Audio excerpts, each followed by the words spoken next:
Hello and welcome. I'm Kate.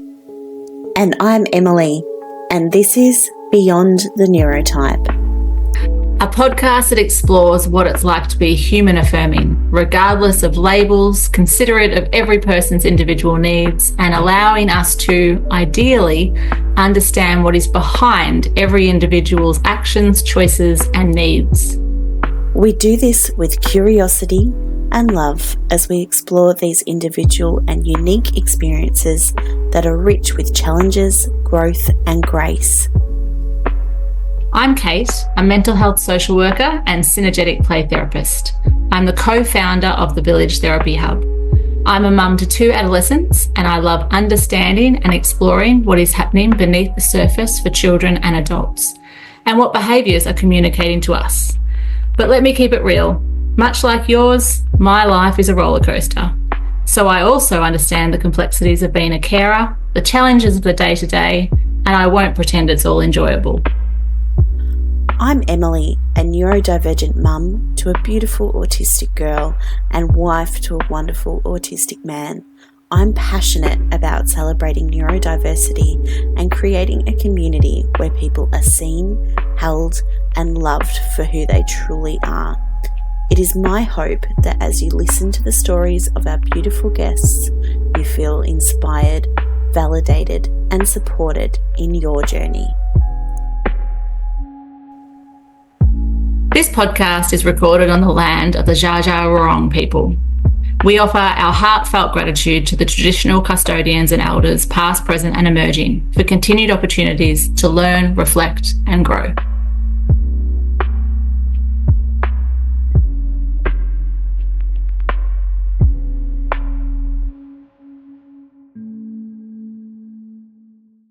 Hello. Hi, Emily. Hey, Kate. Welcome back. Season 2. Season 2, very exciting. Underway, and gosh, we got off to a good start, but we've had a bit of a break, which has been really lovely. It has been really nice, and I apologise for extending the break by a few weeks. I was kind of hoping to be back up and ready to go, but yeah, it's obviously this episode we recorded in January, so it's kind of a bit weird now being in winter and looking back at that, and yeah, but it's been a good, much needed break. Yeah, you went on a bit of an adventure and you've made some significant changes in your lifestyle stuff, which is actually quite appropriate for the reflection we're doing today, that you have been, probably since then, working towards some changes. Yeah, this was one, like I said, that we recorded in January, and it really sat and impacted on me in terms of thinking about how we live our life and trying to be a bit more intentional in that. So I found this conversation really helpful and just, yeah, causing me to really think about all the decisions that we made and thinking about, where we've just kind of fallen in with life versus what we actually need for ourselves and want for ourselves. So yeah, it was good motivator to make some shifts. Yeah, it's been really helpful. Yeah, I'm working a lot less and looking at different things like something that Lisa said, was looking at the unconditional positive regard, and often we kind of fall into this like I'm not coping with XYZ, there's something wrong with me. And so actually just looking at it neutrally, and this is what I need out of life, this is what my family needs out of life. How can we kind of match what we're doing to fit that? You're so right. How often does something not feel right and we question ourselves and blame ourselves for that, rather than actually acknowledging that it's the system that we're in that's potentially not the right fit for us? I wish I knew this.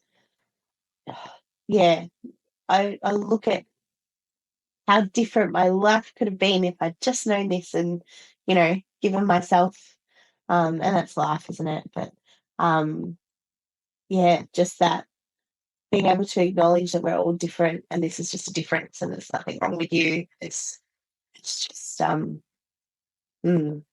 Absolutely. And I think the realization that there's actually many, many systems we can exist in, that there isn't just the one that we're currently in and we think that's our only option. Yeah. No, I loved this chat with Lisa and just thinking about we had a conversation about the time of day that suits us to be up. And I've never been a morning person. I've always been a night owl. My husband's always been a night owl, and our daughter's the same. And I've always just felt like there's something wrong with me, like that I've really struggled to fit in with, the 9 to 5 or at school, the 8:30 to 3:30. My brain kicks in and I feel it every night. It kicks in at 9. So even if I'm dog tired and had a big day at work, my brain turns on at 9. And like 9 till 1 is like my real, like, I'm on fire time of day. It's there in the back of my mind now. It's like, oh well, probably I would actually be suited to night shift. Like that would actually work really well for me instead of like, yeah, I used to just be so harsh with myself. Why am I not up at 6 o'clock in the morning exercising? Why am I not, it's like, well, because back in our caveman days, I would have been up around the campfire and looking out for predators and Yes, I really love that. But I can see exactly why for a long time you would have thought there was something wrong with you, because our society is not structured to be awake between, to be active, awake and alert between 9 and 1. I bet you're not alone, that there's plenty of people that is like their prime focus time. yeah. And then they're Yeah. shamed for like, you didn't get up to get your kid to school. Why were you asleep? Why are you staying awake till 1 a.m. when you've got to get the kid up for school and get them there by 8:30 a.m.? Yeah, and there's this implication that it's kind of laziness or that there's, you know, Yes. like this basement dweller if you're up all night or whatever. I don't know. So just having that knowledge in a neutral kind of way now, it's like, okay, I'm working against myself here. Yes, I'm going to get up at 6:30 to get myself ready for work and all of that, but it's not my natural time, and that's okay. And just kind of the knowledge that I'm a much better place to be working of an evening or what have you. It's just having that knowledge without being able to necessarily do anything about it makes a big difference.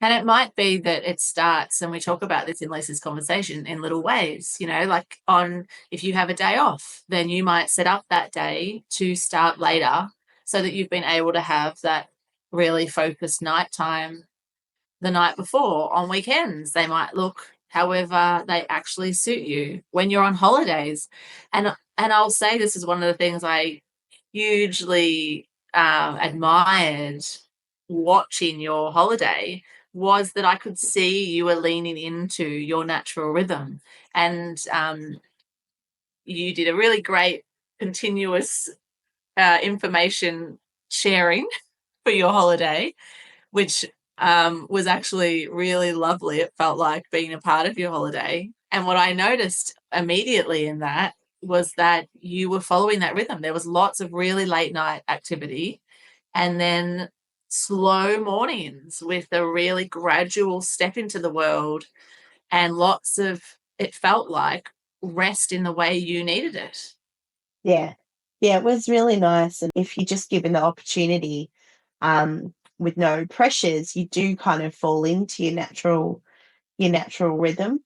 And it's interesting just viewing that as, I used to view it as laziness on my weekends or my holidays or whatever. I'm so lazy, I'm not up. And but just knowing that all of us, the three of us, thankfully, we're kind of a bit more synced in that way, but we like to be up later. And so, some people might be horrified that I took my daughter to see the band. We're up very late, but was perfect for her. That's naturally how she's always been. And yeah, she's never been happier dancing. And yeah, it was just like the best time for her. And it was interesting being in Asia too, where we spent most of our time because it's so hot during the day. There is such a nightlife as well, and a lot of people out eating later. And, the sites, a lot of them are lit up, and part of the attraction is at night. Yeah, because the heat's so unrelenting as well. So it's cooler, and yeah, so we were kind of just able to move into that a bit more too. But it was really interesting after, all this talk that we've been doing since starting our podcast on, I suppose just accepting your needs and viewing them as just information, and removing that shame. Well, what a wonderful opportunity you had to be able to really test it and see what. I know it's not real life when you're on a holiday. So definitely However, not. it does give you an insight into how those rhythms would feel, and allows for a curiosity of what would that look like in my everyday life? What would that look like in my work-life balance? How can I create some of that and give myself more permission for that? And it's so interesting what I was thinking when you said that, you often could have felt lazy, or like you were lazy for not being up at 6 a.m. Yet no one's ever defined someone as lazy for going to bed at 9 p.m.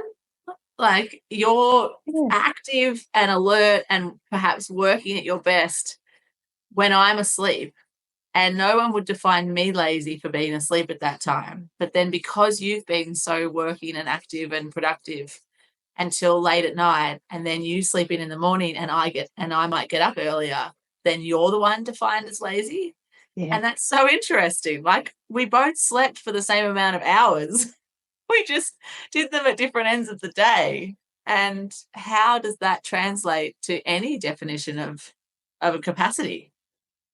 Yeah. So that's the messaging that you kind of pick up when you're constantly battling a system that doesn't work for you, is that there's something wrong with me, there's something wrong with me. And that's kind of always been my internal messaging, is like, I need to fix myself to fit in the system better.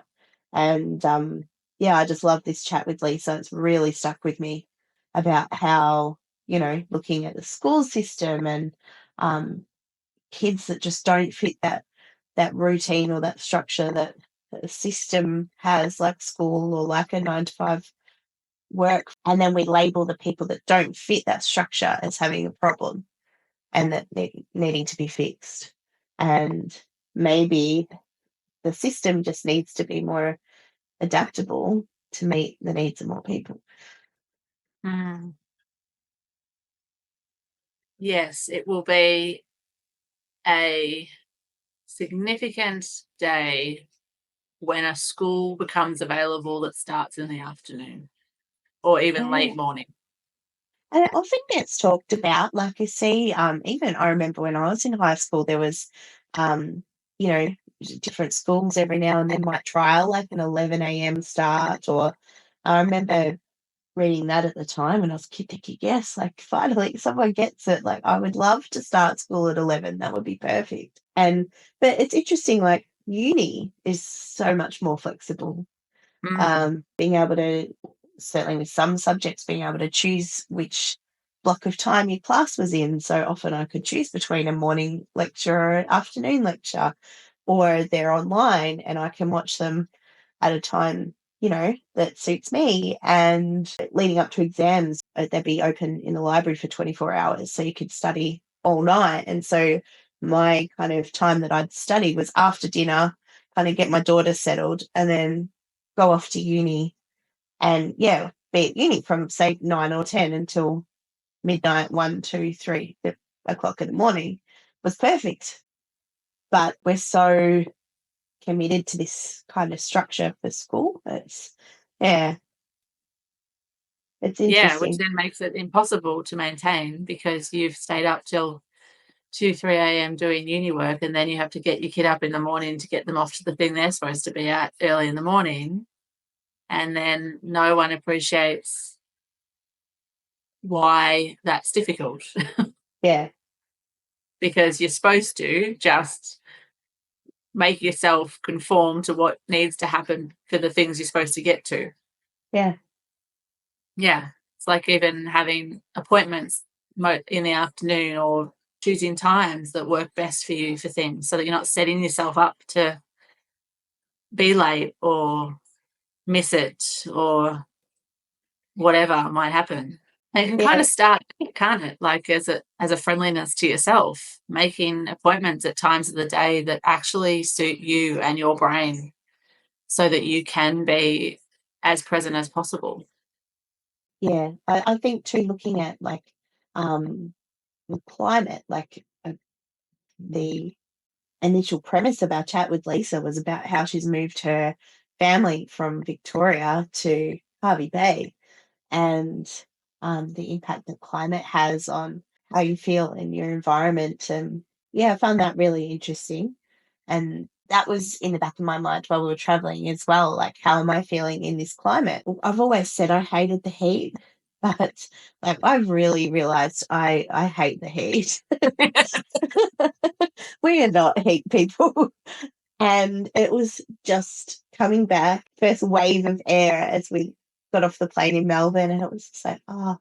And as we got back, and the weather's kind of just started to get much colder as we've got back, and I'm just loving it. Like, it's just the crisp mornings, and I'm like, no, this is probably the climate that I actually need to be in. I can just notice the difference in my body so starkly from being in the heat for a month to now, being in the cool. It's like, no, this just feels so much better for my body.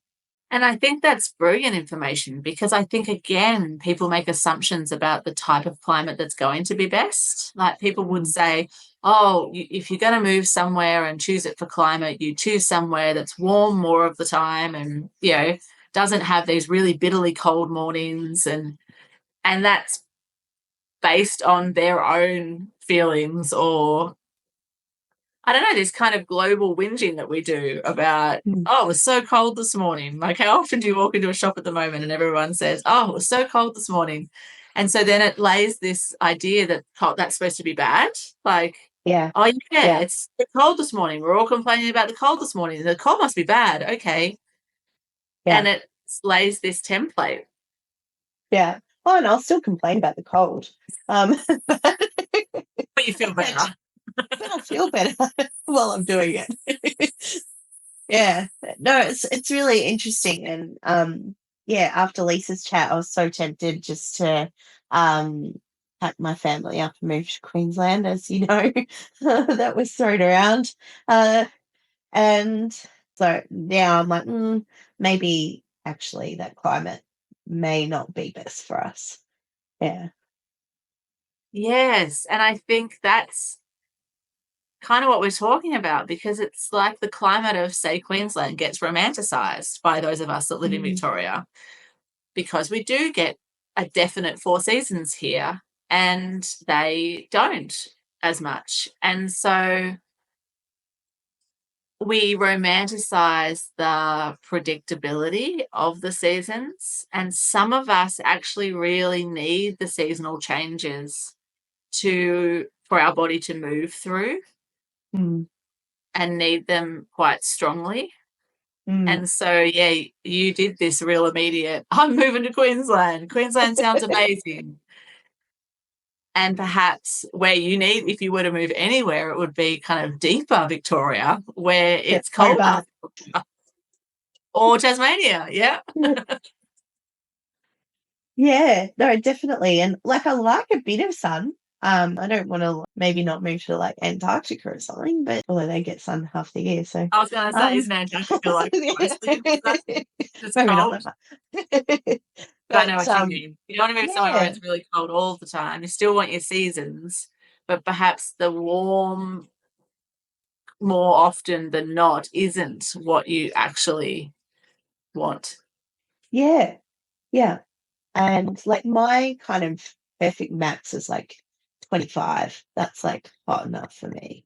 So yeah, as long as I can get some sun, a little bit of vitamin D, and but I'm pale. Like I don't need to be in the sun all the time. I just burn in 5 minutes, and yeah, and like my body's told me this my whole life. My body has told me what I need, and I've been so tuned out to my body and so preoccupied with how I'm not performing properly to fit in with everything else. I haven't even heard it.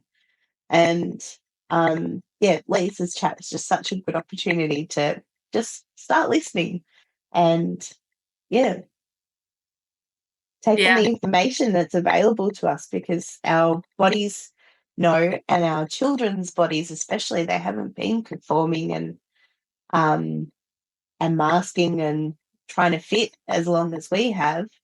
Our children are, telling us what their bodies need. They really do.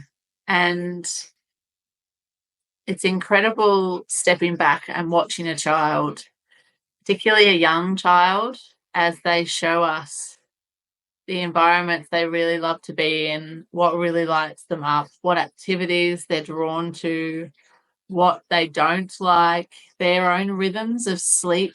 I think now when I look back on like my son's early years, how my need for him to sleep at particular times, and I'm sure you can relate to this, absolutely got in the way of me missing the information that he was giving me about what he actually needed. And my push for him to do that was based on what the books had told me about what the perfect baby sleep routine was. I remembered following like an actual timetable at one point because I couldn't get him to sleep, at the times that I considered nighttime and daytime and nap time. And so I followed like a prescribed, this is the exact time you'll go to bed. And the hours that I sat outside his bedroom door waiting for him to fall asleep on an afternoon, like while Yeah, getting frustrated and beating myself up for not getting it right because, of course, of course, I perceived all of this as my fault, my responsibility. I'm the adult, so I'm supposed to help my child sleep at the times that sleep is meant to happen. And the fact he's not doing it, I couldn't see had anything to do with him or his needs or what he was trying to communicate. It was all a failing on me as a parent. And the frustration that I felt with myself and then started to feel with him, and that's an awful place to be. And now I look back and I just like I watch him now and see his natural sleep cycle and go, I just spent like forever fighting that, only for him to eventually be like, thank God she's off my back. Now I'll yeah. show you what I actually need. Do you find, because I only have the one child, did you find that you got a different perspective when you had your second? Like, was there differences in their sleep? And then it was like, oh, no, it wasn't just me. Like, this kid just didn't want to sleep at that time. Yes, that definitely helped. My second was and still is a huge lover of sleep. And Mm. my first wasn't, just needs very little sleep and needs those times of sleep to be really um, random according to me, random according to what I'd been told sleep needed to look like. But yeah, it certainly helped, but it probably intensified the idea that in my first round of parenting, I had messed something up. So it was Yeah. like, oh, okay, second time round, yes, she's sleeping better and things feel easier, but that must be because now I'm doing something differently and I've just missed the boat with my first one. Like that's just always Mm. going to be a problem. Yeah. Um, I remember my parents saying, because I was very much, a night owl from an infant, and I'd be up very late with my dad, who's also a night owl. And mum she likes mornings, and so she'll go to bed early, get up early, and I was very challenging there.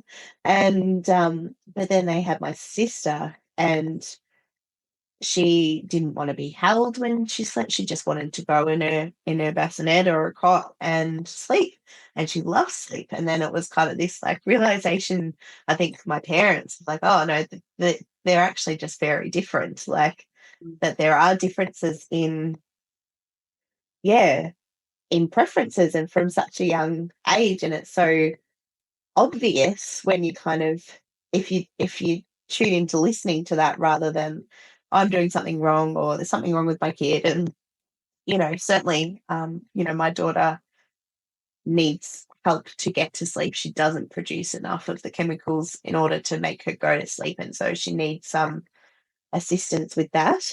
um but yeah, just looking at that kind of natural rhythm and stuff, if we're just allowed to just be. It's really interesting. And this is the hope for the world we're kind of progressing into when we have so much more options online and workplaces are moving to being more virtual. There are more job opportunities in technology, which can be done at any time. I think more and more things will become more flexible in their delivery.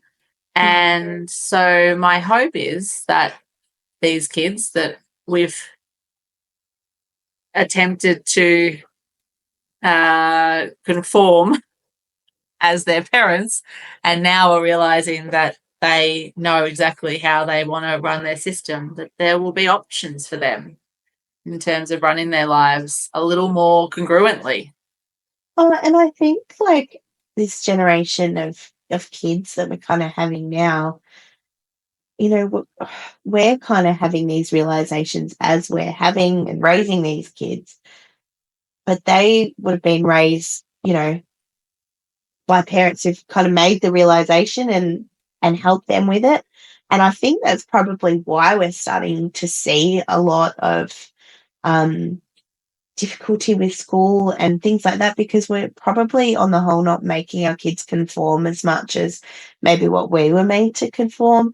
And so I think our kids will probably be the trailblazers in creating more,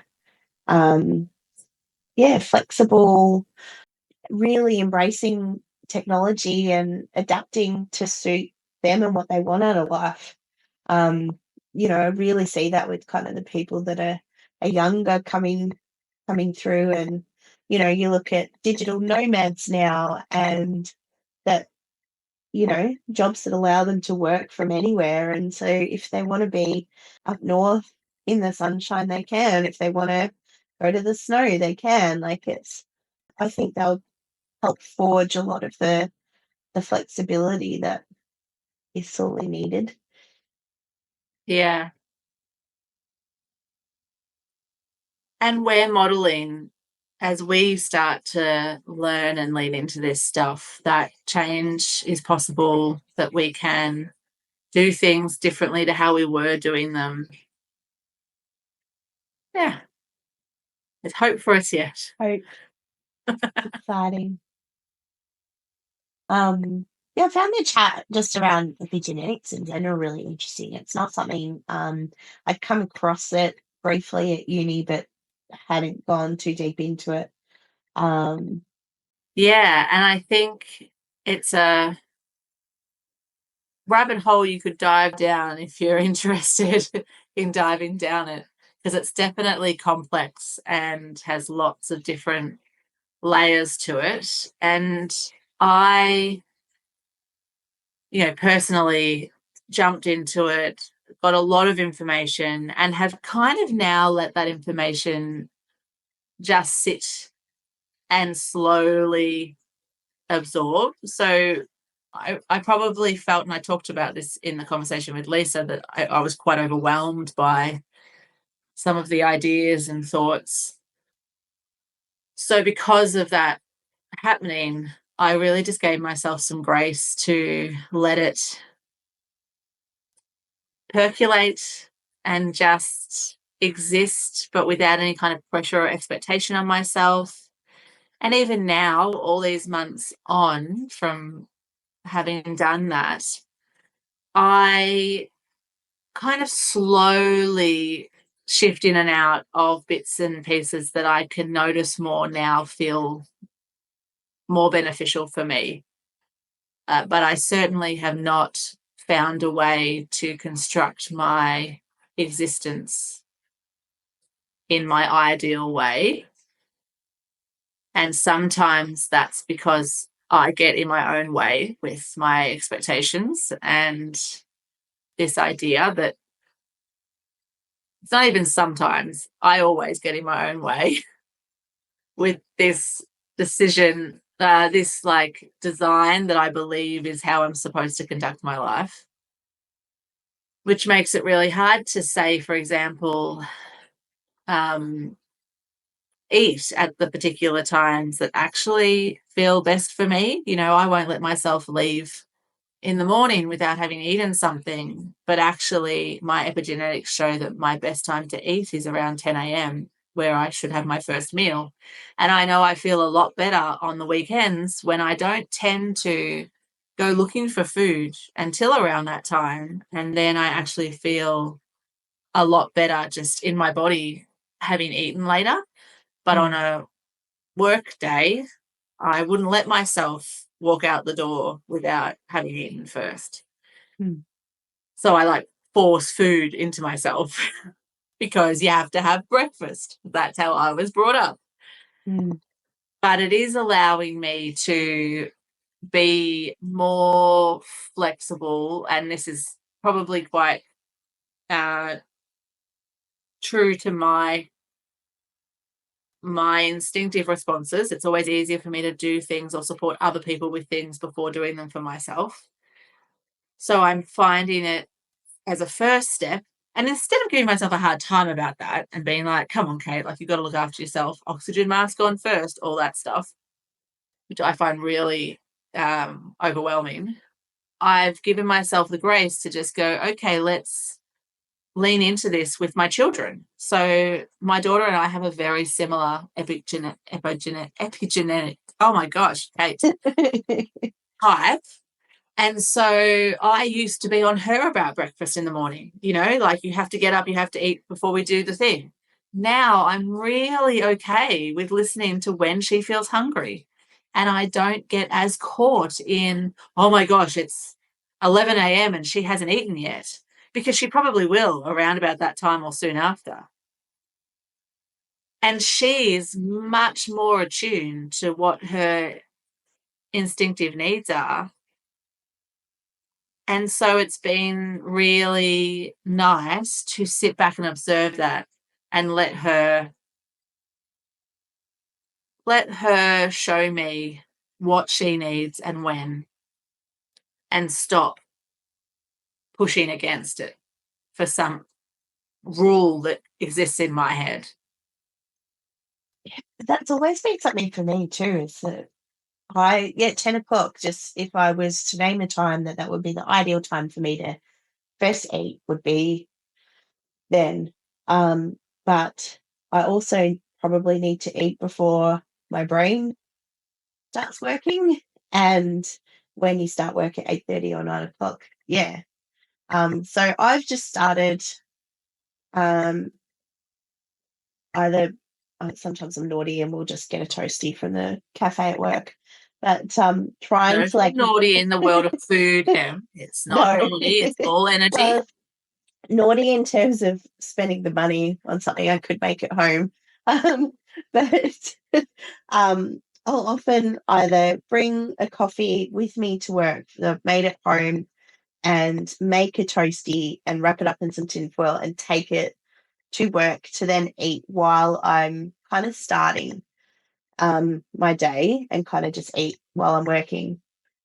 Or get one just 15 minutes before I start. And I'm finding that rather than sitting and forcing myself to eat breakfast at the table, when I'm first up at 6:30 or whatever, kind of just delaying that by a bit of time. Even that's like a good compromise. It's not like probably my ideal time, not that I've done mapping, but just from listening to my body, that's when I would probably want to eat. But that's probably when my body wants to start getting up and moving, is about 10 10 o'clock in the morning.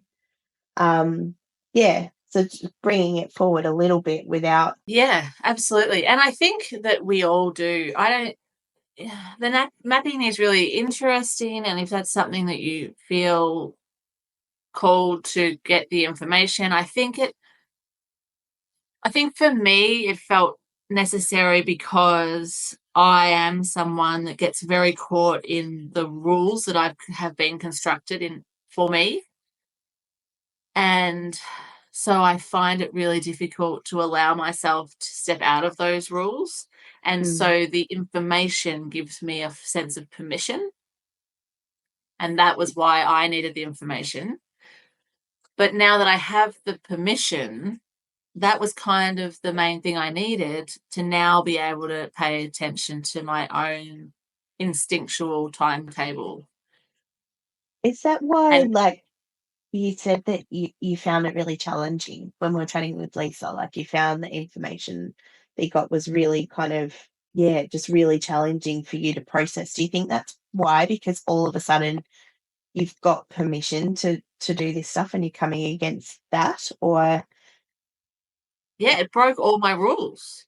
So suddenly it was like, hold on, everything I've constructed mm, as my way of living that are all heavily based on the rules that I had determined from people's expectations and what I've been told, suddenly you're telling me that those rules are the wrong rules for my system, which is mm, why I feel so out of whack and not in flow. So yes, I'm willing to acknowledge that that could be true, but also how dare you? Like I have there's no constructed this rules. whole way of being. And I would say that since discovering that, I've struggled now. I feel like I'm in a bit of a whirlpool and I can't quite find the new rhythm. Now I'll have like school holidays, for example. I will sink into and give myself the grace to follow the instinctive rhythm that I have, and I will feel really good in that time and then start to think, gosh, I feel so good. Why do I feel so good? And then, but not really be able to give it the credit that it deserves. It's because I'm following my instincts. I just say, oh, it's just because it's school holidays and there's less demands and everyone feels better in school holidays. And so then when school holidays end and I go back to the way that I've set up my life to be with work and life and appointments and things, I then feel exhausted and out of sync and tell myself that that's just the way it has to be. It's supposed to be. This is people put up with this. Like everyone else is doing this. Everyone else is putting up with it. Then so should I. Yeah. So I still haven't found my rhythm in it in my everyday. And my work currently, I feel, instead of it being about finding that rhythm, is about giving myself the grace to feel into it and to not should myself that I'm just supposed to do things in a certain way or that I should just suck it up and go back to following my old rules, or I should just make the change. God damn it. You know what works better for you. Change your mornings, get up at that Mm, time, start your first client at that time, stop doing that, start doing that. Like there's a lot of yeah. ways I could beat myself up. So my work currently is to just not even do that and to just let it percolate. Yeah, because I definitely feel like that would be a risk for me is that if I did, was told, no, you need to eat at this time and like exercise at this time and sleep at this time, that then, yeah, that those shoulds would then really start to eat away at me rather than just taking as some information to observe and think about. I think, yeah, there's definitely can be another way to throw in some extra shame and pressure. And I'm a rule follower, so I love nothing more. Like I've got written down my perfect daily schedule according to my epigenetics. And if I allowed myself to put them on my wall, I would be so drawn to following that rule. But again, it would take away from me following my instinct as well, because it's just Mm, another set of rules that I'm then following yeah. based on some other information that I got given. And the reason I can't do that is because it feels so out of whack to the rules that I've known my whole life. So that stopped me from just jumping straight over there. But Mm, I love nothing more than a good set of rules that allow me to lean into a way of being. mm, I have a cycle chart for my menstrual cycle written up, stuck up on my wall around the four, rhythms of a cycle and what each one contains. And like I use that as a set of rules. Like, oh, I'm day whatever. Okay, that means that I'm like this right now. Like, but are you, Kate? Like, just pay attention to yourself rather than following a chart. yeah. And so it's like it's good information to have, right? And so, Yes. but it's the intention is actually to give yourself more grace, not more pressure.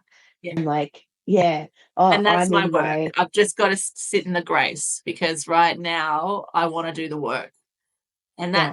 that's my safety place. Is if I just do the work and just make the schedule and just follow it, then I feel safe. The lack of safety comes up when I give myself grace. Mm, yeah. And, Lisa talked to that about that triggers a threat response in our brain because our brain hasn't been allowed to just be before and it's unknown and new. And yeah, what do you mean you're not forcing me to do X, Y, and Z now? Yeah. Yeah, it's step into the unknown of just, yeah, allowing yourself just to be and just to listen. And yeah, since learning a bit more about cycles and things and just what the hormones do, like um, just that information's been really good to be able to say to myself, oh, well, this is a really good week to rest. And when I'm feeling exhausted or, yeah, oh, it's actually normal. Like this Yeah. is the cycle and the rhythm that your body's following. It's normal to feel really exhausted this week. So if you want to spend one day of the weekend in bed reading a book, go for it.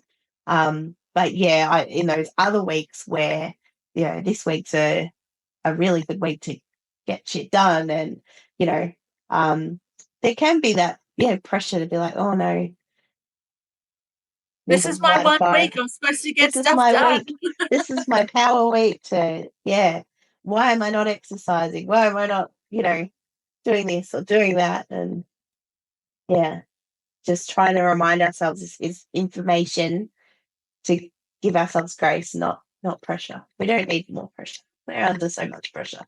Yeah, that's absolutely right. Yeah, it's all just I like that. It's information to give ourselves more grace, not to give ourselves more pressure. Yeah, I like that. So it means that if we know that a time is perhaps better for us to be at our best functioning, we can see that as opportunity, not as expectation. And it won't always be the case because there are other things happening in our world. We're not just in our own body with no other things impacting it. We're managing all this other stuff. Yeah. Hmm. And I think I've been realizing that the cycle of change is really similar to like the cycle of grief. And so, because we talk about the cycle of grief and we give permission for that to exist, that we're going to go through all the stages. And I think the same thing exists in change. Mm. And it takes the same amount of time and grace. And I've had really recently an experience of being really angry at some of the circumstances I find myself in that I created, damn it. And I started to realize that I've come out of denial and now I'm feeling angry and that's okay. And I'll now potter in and out of wherever I need to be while I move through all of this. Mm. But when something big is shifting within us, it is a cycle journey that we go on. Mm. Definitely, when there's been big significant changes in my life, grief's definitely been attached to that. So it just makes sense that it would follow. Yeah, often to make big significant changes, you know, there's gonna be some grief over maybe what's caused you to make those changes, or yeah, that Or makes it sense. requires you to let go of something that Mm, does cause you to have a grief response because mm, that thing was a big part of you or felt really important. yeah, or grief for the loss of time. Like, Yeah. I feel grief for um the years that I've wasted on hating myself, or being cruel to myself about who I am. And there's a lot of grief attached to that too. And sometimes it's almost like you have to cling on to how you were doing things, because if you let go now, it's like, well, what have I been doing for the past 20, 30 years? Like that, yeah, if I start doing it differently now, like what? Yeah. Yeah. Does And I that think mean that? because we're sold this idea that like there's an end destination with life, but the point of life is to get somewhere, that we're going to get somewhere one day and then be like, I've arrived. If we were just told from the very beginning that life is an experience of multiple versions of ourselves, change, leaning into things, stepping out of them again, of evolution, then we would probably give ourselves much more grace. I think that's a really good thought. Maybe that our listeners might want to take with them this week. Maybe how can they give themselves a bit more grace, and Yeah, just listen to what they're doing, and just listen to what their body's telling them, and just give themselves a whole lot of grace for it. that is a beautiful invitation. And we'll be back next week with another amazing conversation. We've got some incredible conversations coming up this season. We're so excited to share them all with you all. And as always, any questions, any feedback, any interest in stepping into the podcast space with us and having a conversation, get in touch. For more information on today's conversation and guest, head to the links provided in the description. Please like and subscribe to keep up to date with more content, and it helps us out with the algorithm too. Beyond the Neurotype is not a licensed medical or mental health service, and any information or advice given is general in nature. Please seek professional help if anything mentioned in today's episode has raised questions or concerns.